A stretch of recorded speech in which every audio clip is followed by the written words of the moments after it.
Hello, fellow film students, and I use that term to describe anybody who's a filmmaker because there's always something new to learn. There's no arrival point.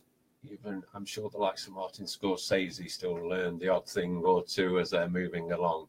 I mean, technology's changing all the time, so there's one thing that you've got to learn. Although, as I say in mine, I try to source the tech to other people, and I prefer the creative side of filmmaking, but I am trying to learn the tech now. So in this video, which is part one of my 4-part mini series entitled How to Make Your Next Short Film Stand Out from the Crowd, we're going to be looking at script analysis and revision.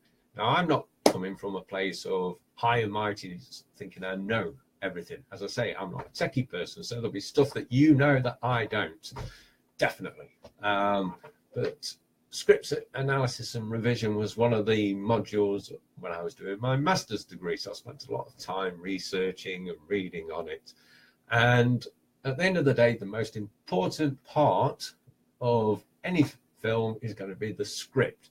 If you've got a terrible script, it doesn't matter how beautiful it looks or who you have in it, it's not going to go well with audiences. Whereas a strong script can be forgiven for having poor shots and not terrible sound. You must have good sound, but audiences are more forgiving if they're engrossed in your story. So that's why in this 4-part mini series I'm going to be talking about the script over 2 lessons. We couldn't cover it all in a single video, so I am only going to be slightly covering the topic of revision and analysis, but hopefully I'll give you some food for thought to work on your own script, because it really is the most important part of your next film. So whether you're an amateur, which is where I started off, or an actual film student getting ready for your final year project, then this should be for you. Because the amount of times I've seen scripts when I've been an actor and they've been given to me, these scripts, and I know they haven't been revised or analysed. Well, they might have had a bit of analysis, I guess, but they certainly haven't been revised. Should this live video cut off, I am also recording it over here as a backup. So should the live feed go off, you'll be watching this. But if you're watching this, you'll be wondering why I'm not looking at you into the lens as I am now. And that's because I had hoped to do it live over here. So, as I've said, script is the most important part of your film. If you're an actual film student in the sense of studying it, you must have read that a few times by now. Most of the books I read would suggest that. And so, this is why we're going to concentrate on revising your script today and analysis. As I say, when people are starting out, they don't tend to. My first production was a fan film, you could call it, web series of Hitman, Agent 47, and I wrote, direct, produced, and starred in it. Because at the time, I actually wanted to do acting, and I was helping my cousin out prior to that on some of his projects, and that's probably what got me a taste for going back into the performing arts. And not a good idea to try and do everything, especially when you're starting out. If you want your project to turn out any good. Not saying that it's that bad, but if you are the writer, director, producer, and star, you've got so many things to be doing. And on set, if you want to make your product seem more professional, it's best to try and concentrate on only one thing. And here's a quick tip for you. If you're the writer, director, and you're just starting out, if you can, try and get somebody else to look over your script, because it'll be hard for you to be objective. There's 3 times your story's made. They say there's in the writing, there's in the shoot itself and the directing, and then there's in the edit room. And another good idea is not to edit your film as well. Sometimes you've got no choice in the matter, especially when you're starting out or if you're an amateur. But if you can, try to not write, direct, and edit. Try and make that 3 different people so that the best story will come out, because what the writer wants and what ends up on the screen through the editor may not be identical, be the same ballpark, but the editor will understand what they're doing and find the best story from the footage if you've got the coverage. If you haven't got the coverage, which is something we'll be covering in part 2, then you'll be stuck with the story you've got in the can, and it may not be the best one. Example from my own films, when I enrolled on my master's degree, I shot 3 films. The first film, hello, someone joining me, hi, welcome. I'm just talking about the importance of script and why you should spend a lot of time on revising and analysing it. I can't greet you personally because it doesn't seem to come up with people's names anymore. But anyway, yes, my first film that I did when I was doing my master's degree was a short film called Daddy, which is a kind of twist on Psycho type stuff, but with a female protagonist / antagonist. And I didn't revise that script because I was just starting out. I'd done a lot of amateur stuff, so my kind of revision was, as I was writing, if I didn't like the line, I would edit again until I was happy with the line. But once the script was done, which is quite common, that was the script. I didn't go back and revise it. So Daddy was my first student film, and you can tell. Whereas my second student film, called Parahysteria, I spent 6 months revising that. It started off as a horror film, really. The ending was very different. It ended with the wife killing the husband, this middle-class guy who'd been influenced by the media and started hallucinating and seeing things on the street, which kind of still happens in my film, only it has a different ending now. Whereas originally the wife was going to stab him in the back because he was worried about what was going on in the world, whereas the poor suffering wife had enough of him, and so the biggest danger was close to home. So as you can see, revision can change your story. You may start off with one idea, but if you keep going back and revising it, a better story will come out. As an actor, I know whether a script's been revised or not when I work on a student film or an amateur production. And that's, you can forgive formatting. You know, if it's not formatted to industry standards, but still does have setting, the action and dialogue, so you can clearly see these sections, then that's forgivable if it's not up to industry standards. However, if you've got a script and it's got lots of grammar mistakes, spelling mistakes, that's unforgivable, because most software now puts little red squiggly lines under these things. If it's Word, not that you probably use Word for writing a script, but you get the green squiggly lines for grammar and red for spelling mistakes. So if, as an actor, I'm reading a script and it's full of errors, I know the director hasn't done his revision, probably not even analysed the script. So that story is not as good as it could have been, if you get what I mean. Just looking at the notes, make sure I've covered what I want to on the intro, I guess, before we get into the meat of revising and analysing your script. Say bad grammar and spelling is a good indicator that you've just quickly written your script, your screenplay.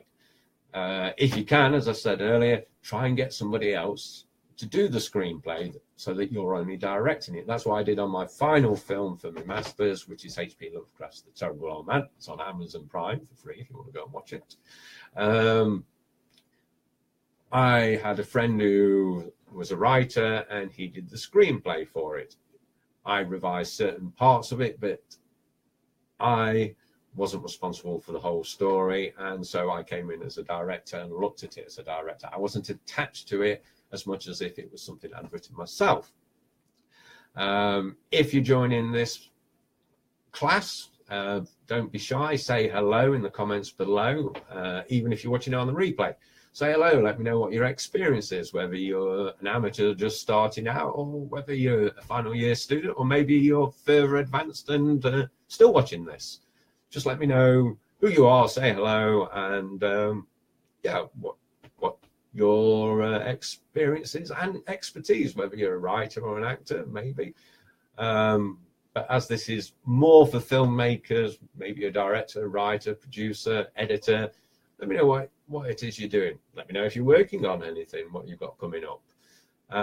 So, as I said, my experience, I've kind of covered that. My cousin, about 5 years ago, was doing some amateur productions and asked me if I'd come and act in them, because around, what was it, about 2007, 2008, I was doing stage show mentalism. And a couple of accidents stopped me from doing that. Not whilst I was doing that. Yeah. Crazy accidents like drinking too much Sambuca and folding yourself in half on a bouncy castle. That was one of the accidents that's put me out of business as an entertainer for a while. Other things were going on in my life, so I never went back to it. And then my cousin asked me to help him out on some of his projects, so that's where I started. Obviously, when you've got no training as an actor or anything, you're not going to get many opportunities. You've got to create your own opportunities nowadays, but it's easy to do that. So as I've said, my first ever production where I wrote, directed, produced, starred was called Hitman Vengeance, which is on YouTube, part 1 and part 2. If you want to watch that, the director's cut is the better version because we've got the gory. You know, low budget, loads of schoolboy mistakes in it, and I could point them all out. But I did pay attention to what I wanted to do.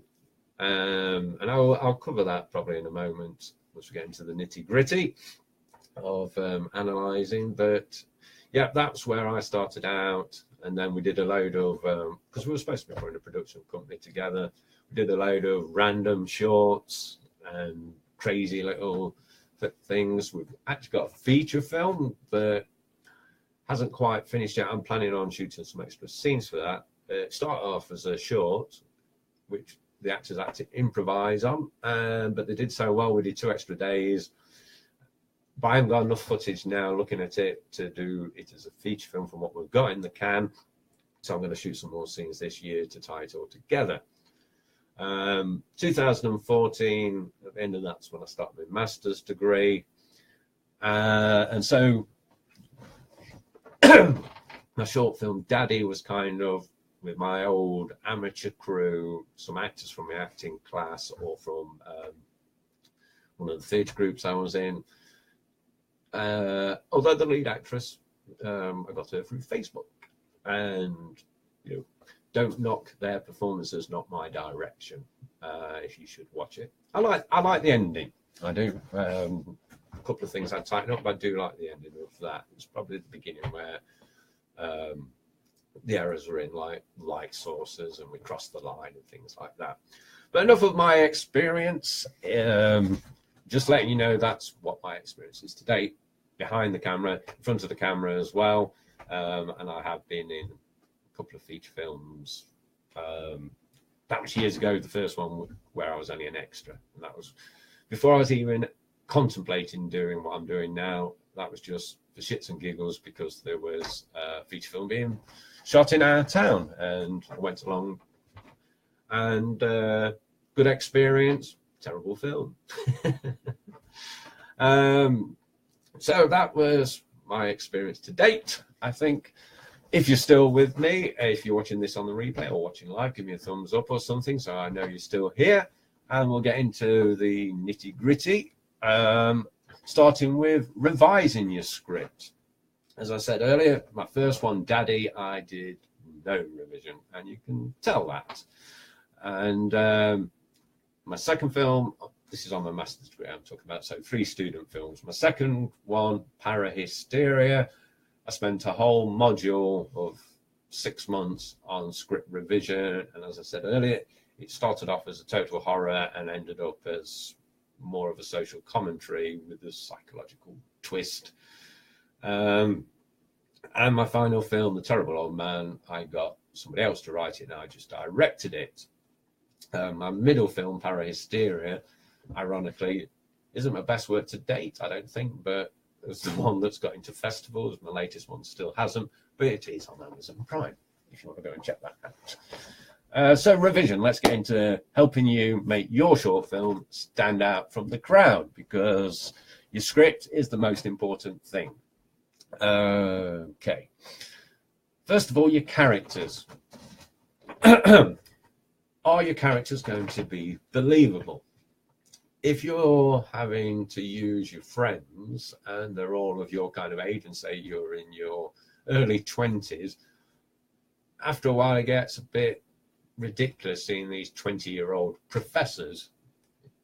You know, the odd genius like a Sheldon Cooper or something's great, but your story's going to feel more believable if, like, you can get an older actor.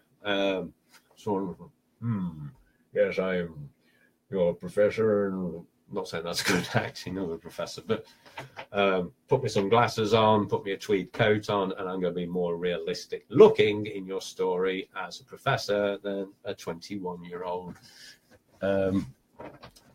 friend. So look at your characters. Are they believable? Are they the right age? More importantly, do they act like they should? Are they got the correct accent? If you're going to have, let's say, a group of ground workers that are digging a hole and going to the pub afterwards, probably not going to be talking with a plum or in the mouth, are they? No. You know, you want people with working class phrases that take the piss out of each other and have a laugh, and probably got regional accents. How can you research this? Well, there's probably lots of films out there that you could watch to give you an idea, or the best thing to do is try and get yourself into that kind of situation.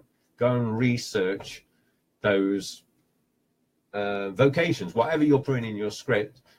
Look for other examples of people who've done it before, or best thing is to actually go there. You know, if it's a hospital, go and shadow a doctor, if you can. There's always ways to find out more, but your research is going to make your characters more believable rather than two-dimensional.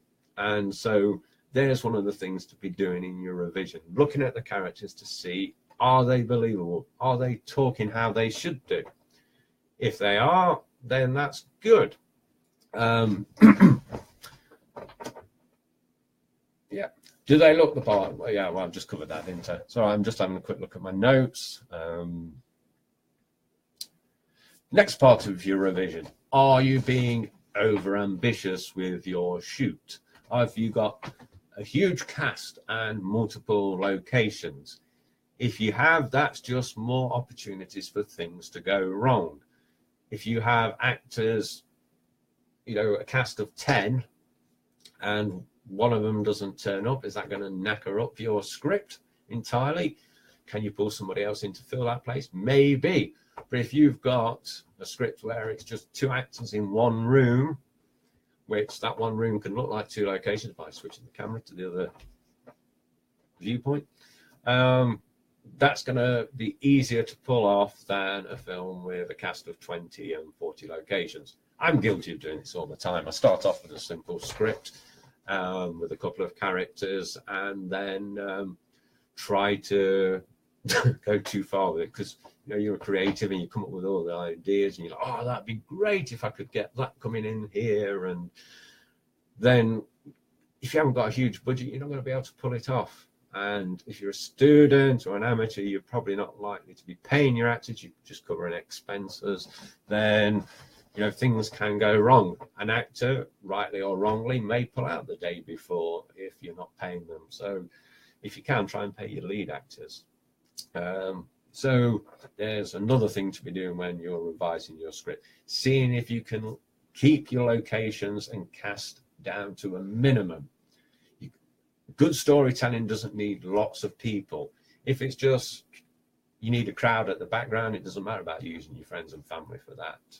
But if it's your main characters, try and keep it to a minimum. As I say, I'm guilty of it myself. I'm at the moment looking at another Lovecraft adaptation, excuse me, and it, in the short story, it involves 2 characters, 1 location interior, 1 location exterior, and I'm like, yeah, I can contain this, I can not get too carried away. But as I've been thinking of it, I'm already up to about 5 locations, and my cast has already gone up to about 8.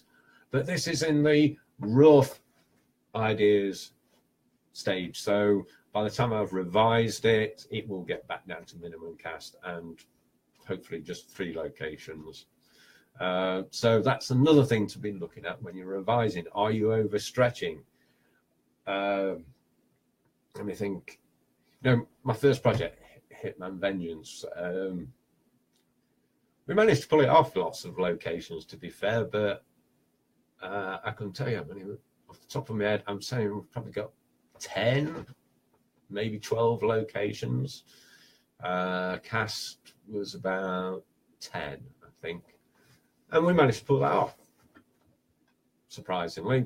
But there's been other things I've worked on, like I was going to do a 48-hour film challenge, and had all these actors saying they were keen and interested. So Friday, send the email out once I've got the details of what's got to be included, and they all bar one dropped out, which actually worked for me because I have one actor who is Mr. Reliable. Martin, if you should see this, that's you I'm talking about, guaranteed to turn up no matter what. And I had a plan B in my head just in case that happened. So that was easier to shoot because it was just him, and I had to drop in for a couple of the scenes.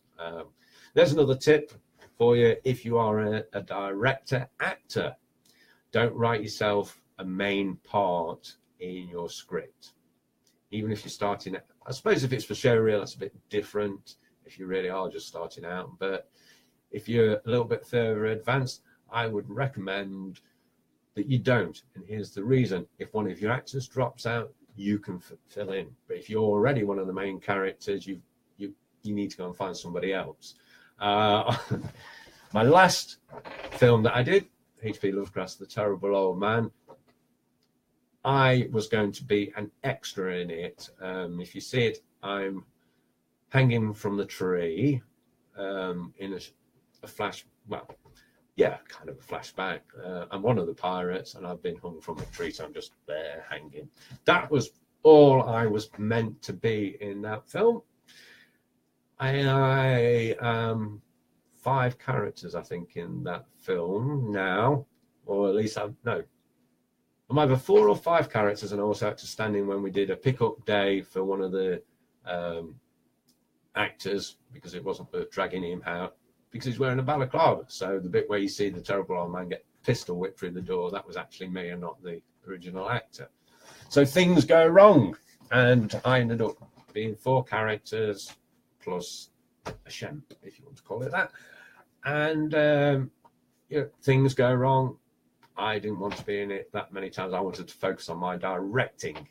I didn't get as much chance to work with my actors as I'd hoped because of this and a few other things. But if you can, don't be a director, actor, and give yourself the lead part.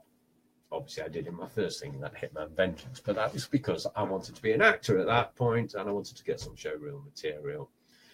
Not that that's made it. No, that one bit did make it in the showreel. It's the flashback we need because that looked quite nice. So there's 1 part, 2 parts we've covered of revising your script. Let me have a quick look at my notes. If you're still with me, thumbs up would be nice from anybody, whether it's you're watching me live or on the replay. If you're still with me at this point, give me a thumbs up. Helps me as feedback because I'll know how long people are watching my videos for. When they're disappearing, you know, they may just watch the first 5 seconds and that's it, but I could have loads of views and think people have watched the whole thing. So if you give me a thumbs up or comment, I know that you've got this far in the video. We're still on revision. Dialogue. This is a keen one. I'm guilty of this myself in a lot of my earlier stuff. Is your dialogue necessary? Is it moving your story forward or establishing character? Can you cut it out and the story makes sense? Can you show rather than tell? A lot of early writing, unless you are a screenwriter, you know, I'm talking about students, they tell rather than show what's happening. We're a visual medium. If we can show something, it's better than telling the audience. Example of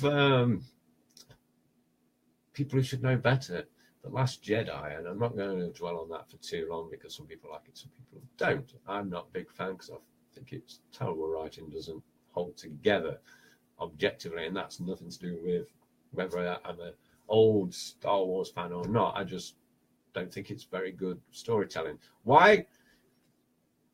Again, writer and director. Maybe it'd have been better if somebody else had written it and Ryan had directed it, or vice versa. Who knows? But a lot of the stuff that's happening in The Last Jedi is telling to move the story forward, which seems a bit amateurish to me, but that's enough on that. So, is your dialogue establishing character, moving it forward? Can it be cut? So there's lots more we could be talking about on revision, but I'm aware that I've been talking now for 26 minutes and I want to go into the analysis, which is what you do when you've spent lots of time revising that script. As I say, my second film, Parahysteria, I think had 13 revisions before I was settled on it, and even then it's what's actually on the screen isn't quite what that locked script was. I'm just going to turn over this page because I've got notes on the other side to remind me where I'm going, because I can waffle on and go off on tangents very easily. Let me think, where are we? Analysis. Breaking the script down into bits or beats, as is the term that's often used. A lot of people erroneously, I don't know why I was going to use the word, yeah, use the word beat incorrectly, as if it's a pause. And I suppose that can work to a certain degree, but from what I've learnt over the last few years, the term beat actually means bit, B-I-T.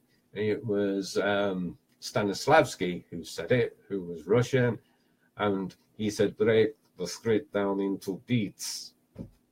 Beats, as in bits, not beats. So a bit is, you've got the two characters, say you're starting off and the two characters, two shot, and a third character comes in at some point. Well, up until that person coming in is one bit of that scene. When that person comes in or leaves is another bit until the end of the shot scene, maybe. But your scenes still need to be broken down into bits. So there's part of what you need to be doing in your analysis. You need to know what the character's objective is for that scene. Not just the general level, but what's the subtext? What do they want to do? It might be that they just want to get out of that situation. You tell that to the actor as they're delivering their lines. It gives them a motivation of how to deliver that line more than just looking at the script. And so if you, as the director, know what that character's trying to do as they're delivering the lines, it's going to look better and it's going to make your short film stand out. Because if it's wishy-washy directing and you've just left it up to the actors, it does come across. And sometimes there's not a lot you can do about that because things go wrong and maybe you don't get to work with your actors as much as you'd like, which then leaves it in the hands of your actors. Now, your actors don't know what you want unless you tell them.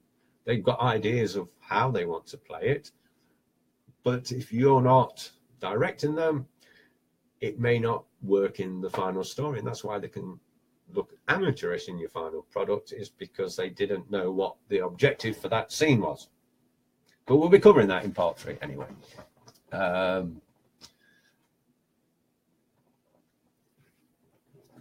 Yes, back to mine's gone for a minute. Yep, back. Analyzing your script. Most important thing, I think, is what do you want your audience to feel? As you're analyzing that script, what do you want your audience to be feeling at any moment in the film? Do you want them to empathize with your protagonist? Do you want them to be against them? If you know the emotion that you want for each of these beats, then it's going to show up on your screen and it'll make your film stand out. So we're up to half an hour now, and